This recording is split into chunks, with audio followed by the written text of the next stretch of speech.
สวัสดีค่ะต้อนรับเข้าสู่รายการ BF Deep Intelligence เจาะลึกตกผลึกทุกประเด็นกับกองทุนบัวหลวงนะคะสำหรับในวันนี้ค่ะเราอยู่กันที่งานบัวหลวง Fund Investment Forum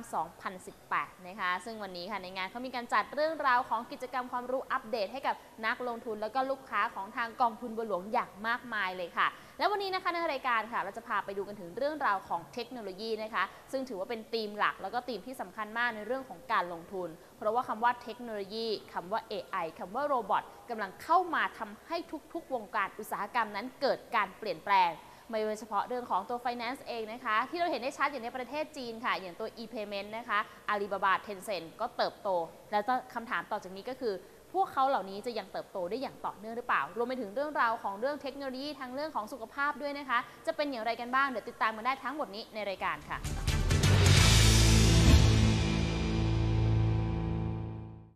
Hi Gary, we are in the middle of a trade war between the U.S. and China. How do you think going, from now is going to be ended soon? The way we think about the trade war at the moment is that we're at a start of what will probably be a fairly long and protracted process. We are really at the beginning, and the problem for investors is that we don't quite know where the end will be and how that end will look. That uncertainty is obviously causing sort of problems in the market and has actually been one of the key contributors to the markets falling more recently. The tariff is not very high, only 10%. Do you think that it's going to affect the fundamentals, of the companies, both sides, of the continents? It depends, right? You say it's only 10%, but if you're a very low margin business, 10% could be the difference between making a profit or not. What it really then comes down to is once that 10% is added to your product, do you have pricing power? Do you have a product that's unique? Do you have a product that people want? Do you have brand strength? If you have those things, then 10% probably doesn't feel that bad because you can pass some of that on to the end consumer. If you are if you produce a product that can easily be replicated, is effectively commoditized, then that 10% is quite a lot. And that is where, from a fundamental perspective, you have to be very selective as to who will effectively lose and who can actually get through this somewhat. Let's focus on China. We are now seeing a big transformation in the Chinese economy because China is now moving very fast, in new technological breakthroughs. Which areas, of technology disruption that you see, will be affected most, in China? Okay, so technology is actually having a disruptive effect throughout multiple industries. Whether it's if you're an industrial company and you've got automation, whether it's the use of cloud to make your back office operations more efficient and profitable. But actually where we're really seeing it directly is in areas like payment, in areas like social media. If I take a company like Tencent and Alibaba as well, they both have their own payment systems, mobile payment systems, which increasingly is taking over from cash. And what we're seeing in China is a very fast and very obvious jump from cash to cashless, but not using credit cards, but using mobiles as your payment system. This is positive, to the consumers. It will do because it's actually a very efficient way of paying. And also the way that these mobile payment systems work is that by using that, sometimes you get a discount on your product, which as a consumer you feel good about. But also it very much benefits the merchants. If I am a shopkeeper and someone comes in and uses Tenpay or Alipay, all of that information, that payment data goes into the cloud. And all of my back office operations are done. My tax forms are effectively filled out for me. My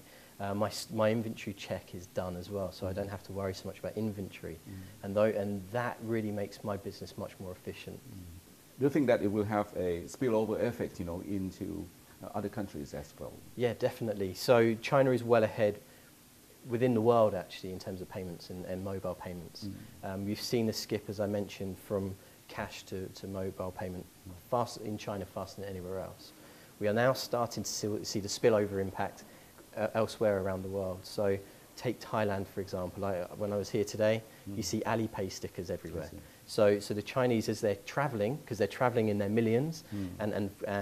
they're traveling in numbers that they've never traveled in before,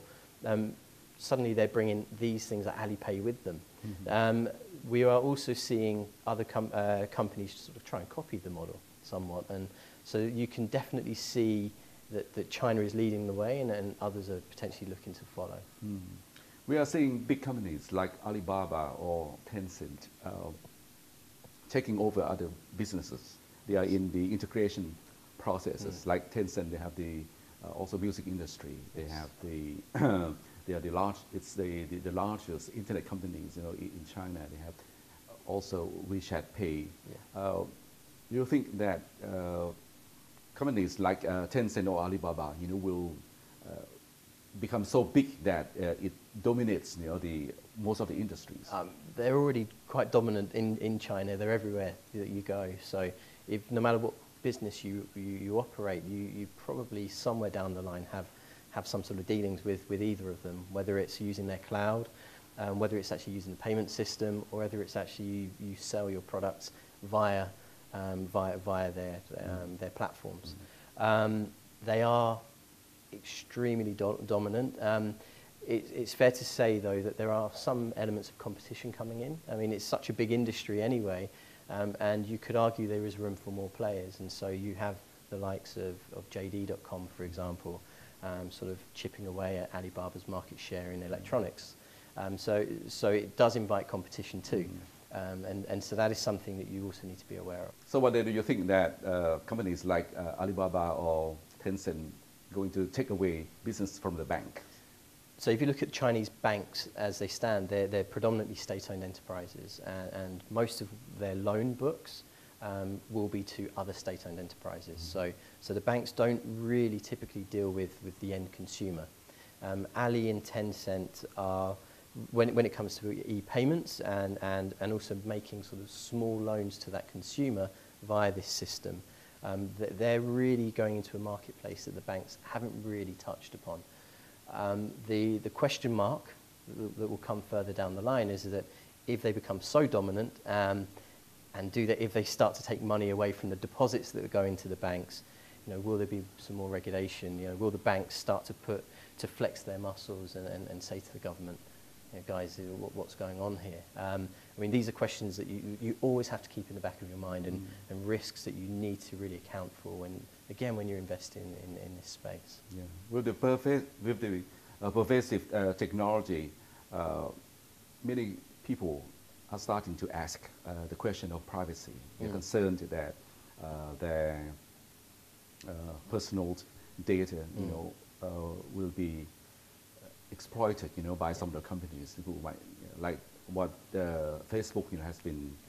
facing. Are you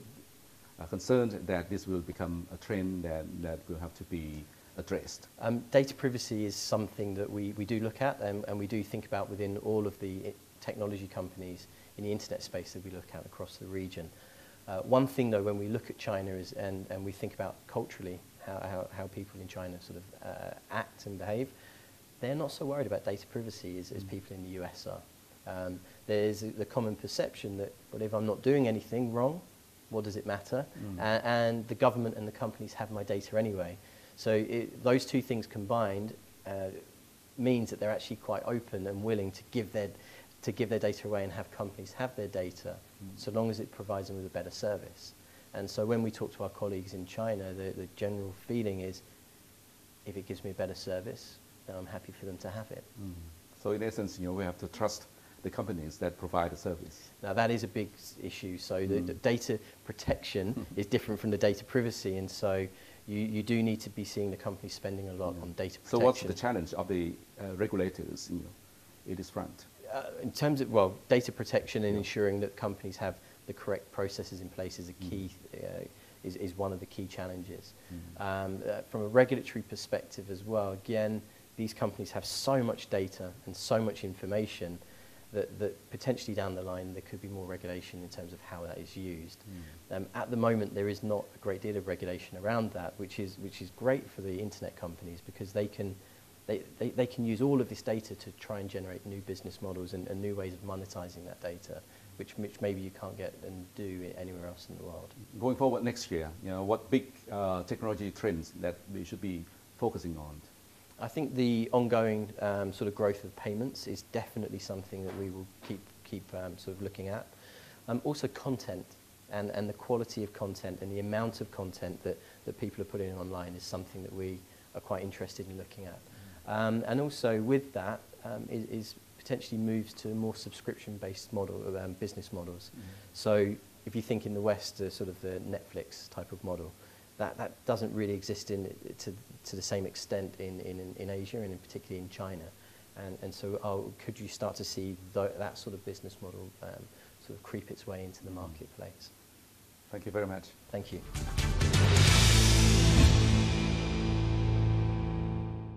และในวันนี้นะคะเราจะมาให้ของขวัญตัวเองกันในประเด็นเรื่องของภาษีค่ะกับทางพี่เออรพันธ์บัวประชุมนะคะ BF Knowledge Center ค่ะจากทางกองทุนบัวหลวงค่ะสวัสดีค่ะสวัสดีค่ะ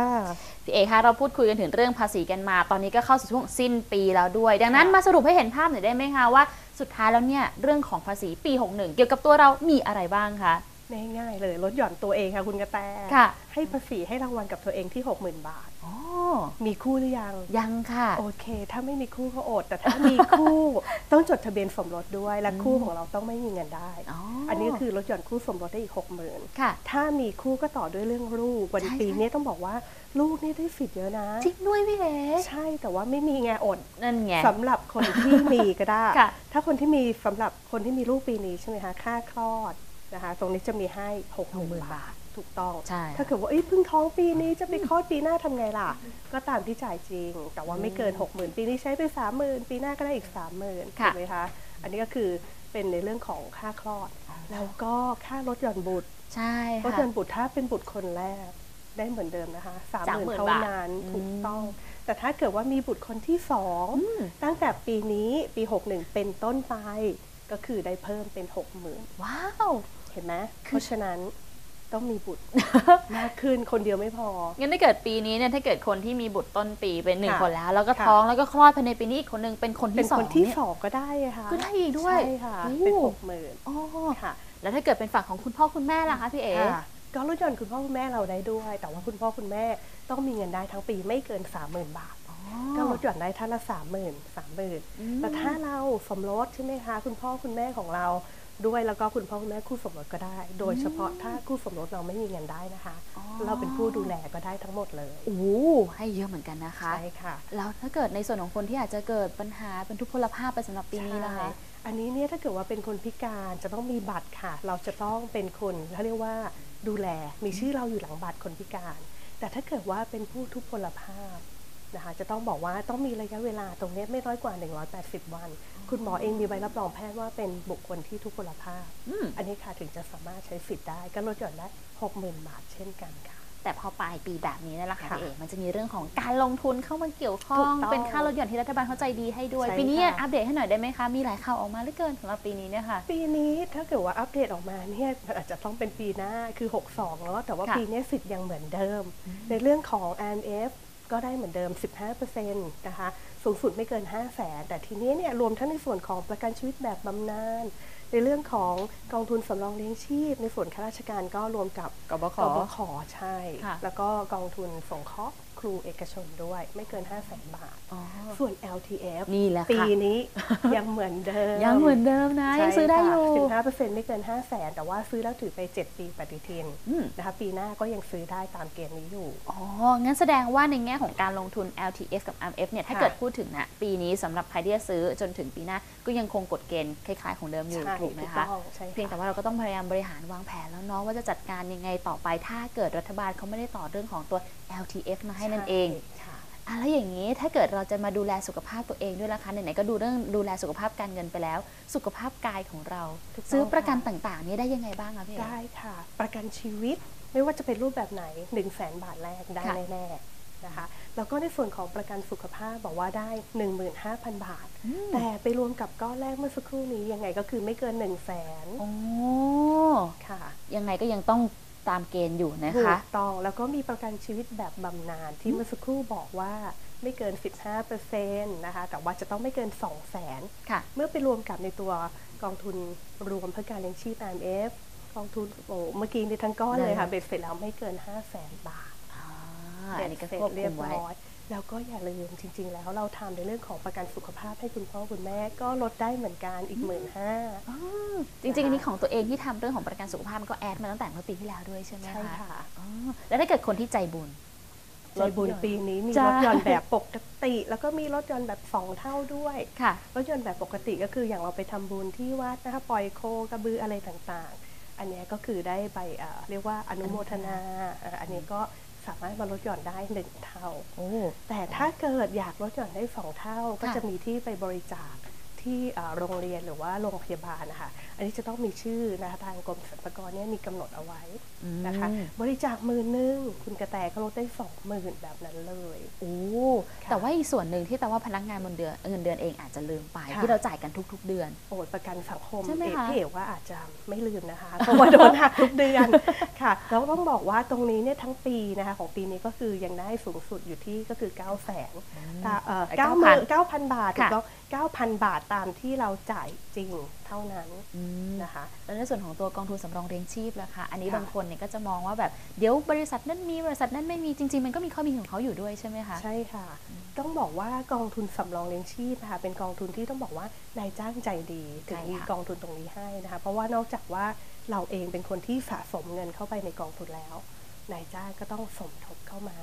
นะคะเมื่อก่อนเนี่ยอาจจะบอกว่านายจ้างจะต้องสมทบไม่น้อยกว่าที่เราสะสมแต่เดี๋ยวนี้ไม่ใช่แล้วค่ะเราเองสะสมมากกว่าก็ได้ก็คือสูงสุดได้ที่ 15% เลยของเงินเดือนเลยนะถูกจริงๆอันนี้ถ้าเกิดหักทุกเดือนได้มันก็สร้างวินัยของเราได้เหมือนกันเนาะใช่ค่ะเพราะว่ามันจะเป็นเงินที่เราจะได้เก็บเอาไว้ใช้ตอนเกษียณอันนี้เห็นด้วยมากยาวๆจริงๆต้องบอกว่าในปัจจุบันเนี่ยค่าลดหย่อนในเรื่องของตัวภาษีเนี่ยก็เยอะอยู่นะคะค่าใช้จ่ายต่างๆเราคิดออกมาแล้วแต่จริงๆถ้าเกิดเราจะต้องมาสรุปให้เห็นภาพนะคะพี่เอ๋ว่าวิธีการที่จะทำให้เราสามารถประหยัดภาษีได้มากที่สุดโดยเฉพาะตอนนี้เห็นพนักงานเงินเดือนหลายๆคนเนี่ยมีงานอื่นๆมีรายได้จากทางช่องทางอื่นเช่นเรื่องของการขายของออนไลน์กลับมาด้วยแบบนี้จะมีคำแนะนำยังไงบ้างคะพี่เอ๋ถ้าเกิดว่าเป็นรายได้อื่นๆเพิ่มขึ้นมาใช่ไหมคะเป็นพ่อค้าแม่ค้าออนไลน์จริงๆเนี่ยจะไม่เข้าเกณฑ์40 วงเล็บ 1แล้วในเรื่องของรายได้ถ้ามนุษย์เงินเดือนอย่างเราเนี่ย40 วงเล็บ 1โบนัสก็40 วงเล็บ 1แต่ถ้าเกิดว่าเป็นพ่อค้าแม่ค้าขายของออนไลน์จะเป็น40 วงเล็บ 8ซึ่งต้องบอกว่าเขาว่าสามารถหักค่าใช้จ่ายได้มากกว่าเราซึ่งเป็นมนุษย์เงินเดือนอย่างเดียวถูกไหมคะตรงในส่วนที่เป็นพ่อค้าแม่ค้าเนี่ยหักค่าใช้จ่ายได้ตามจริงหรือแบบเหมาได้ที่ 60% ไม่ได้กำหนดเพดานในขณะที่มนุษย์เงินเดือนบอกว่าได้แต่เหมา50%แต่ไม่เกิน 100,000 บาทเท่านั้นเองมีรายได้1 ล้านบอกว่าให้ 50% ตอนแรกหลงดีใจนึกว่าได้ 500,000 แต่ไม่ใช่บอกว่าเอาไป100,000นะจ๊ะงั้นถ้าเกิดสมมติว่าแต่เองเป็นพนักงานเงินเดือนแต่ก็มีจ็อบพิเศษเป็นแบบขายของออนไลน์ด้วยวิธีการคำนวณจริงๆของ2ฝั่งนี้รายได้2ทางมันต้องคำนวณยังไงคะพี่เอ๋จริงๆแล้วถ้าเกิดว่าเป็นบุคคลคนเดียวกันนะคะถูกไหมคะเงินเดือนเหมือนกันเลยแล้วก็ในส่วนของค่าลดหย่อนก็อย่างเมื่อสักครู่นี้จัดเต็มได้เลยของพนักงานฝั่งเงินเดือนนะได้หมดแล้วก็ในส่วนของค่าใช้จ่ายเท่านั้นเองค่ะก็คือถ้าเกิดว่าเราบอกเราขายของชิ้นนึงเนี่ยมีต้นทุนเท่าไหร่ถ้าเราเก็บไปเสร็จเอาไว้ถูกไหมคะไปกำกับภาษีเราบอกว่าต้นทุนฉันมาแพงมากอันนี้จ่ายในเรื่องของการหักตามจริงอาจจะดีกว่าหักแบบเหมาเราเลือกได้แต่เวลาเลือกอย่างเงี้ยค่ะบอกว่าในกรณีนี้เท่ากับว่าเรามีเงินได้เพิ่มขึ้นมา40 วงเล็บ 8จะต้องมีการยื่นภาษีด้วยในตอนครึ่งปีถูกไหมก็จะไม่ใช่พงด91แบบมนุษย์เงินเดือนแล้วแต่จะเป็นพงด94ตอนกลางปีแล้วก็ตอนต้นปีที่เราจะยื่นอีกครั้งหนึ่งเนี่ยแบบเต็มปีก็คือเป็นพงด90ซึ่งพงด94เนี่ยจะต้องยื่นหลังจากเดือน6ไปอีก3 เดือนก็คือภายในเดือนกันยาถ้าเกิดคุณกระแตบอกปีนี้ฉันเพิ่งจะเริ่มลงทุนฉันหักแบบจริงๆเลยละกันเพราะฉะนั้นถ้าเกิดว่าตอนครึ่งปีเนี่ยยื่นไปแล้วในพงด94ว่าหักแบบตามจริงเพราะฉะนั้นในตอนที่เราไปยื่นต้นปีแบบเต็มปีก็ต้องเหมือนกัน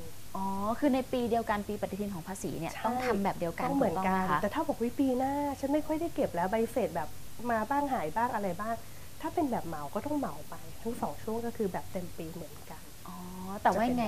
ถ้าเกิดเป็นพวกแต่เองเนี่ยที่เริ่มต้นทำอาจจะแบบเป็นแม่ค้ามือใหม่ด้วยแล้วก็ทำงานประจำอยู่ด้วยสิ่งสำคัญคือต้องเก็บหลักฐานอะไรให้เรียบร้อยถูกไหมคะต้องเพราะว่าจริงๆถ้าเก็บหลักฐานครบเนี่ยเราเลือกได้นะคะถ้าเกิดว่าเราบอกว่าไม่เอาดีกว่าเอาแบบเหมาก็ได้แต่ถ้าบอกว่าอยากจะตามจริงดีกว่าเอกสารแล้วก็มีครบก็ได้เลยเหมือนกัน อันนี้แต่ว่าน่าสนใจแต่ว่าอยากให้พี่เอ๋มาลงดีเทลให้แล้วกันนะคะว่าวิธีการคำนวณจริงๆถ้าเกิดบอกว่ามันน่าสนใจแตกต่างกันยังไงมันมีเรื่องของค่าใช้จ่ายบางทีที่มันต่างกันจริงๆนะครั้งหน้าพี่เอ๋มาอธิบายให้ฟังหน่อยได้ไหมคะได้เลยค่ะแต่วันนี้ขอบคุณนะพี่เอ๋มากๆเลยนะคะขอบคุณค่ะขอบคุณค่ะและสำหรับวันนี้นะคะนี่คือของขวัญที่เรานำมาฝากกันในเรื่องของตัวภาษีนั่นเองค่ะและแต่เชื่อมากๆเลยนะคะว่าเรื่องของภาษีนี้ถ้าเกิดเราวางแผนไว้ก่อนสิ้นปีก็จะได้ไม่ต้องมานั่งปวดหัวนั่นเองค่ะแต่สำหรับวันนี้เวลาของรายการ BF Deep Intelligence เจาะลึกตกผลึกทุกประเด็นกับกองทุนบัวหลวงหมดลงแล้วนะคะเจอกันได้ใหม่ในโอกาสหน้าสำหรับวันนี้แต่เราก็ทางพี่เอต้องขออนุญาตลาไปก่อนสวัสดีค่ะ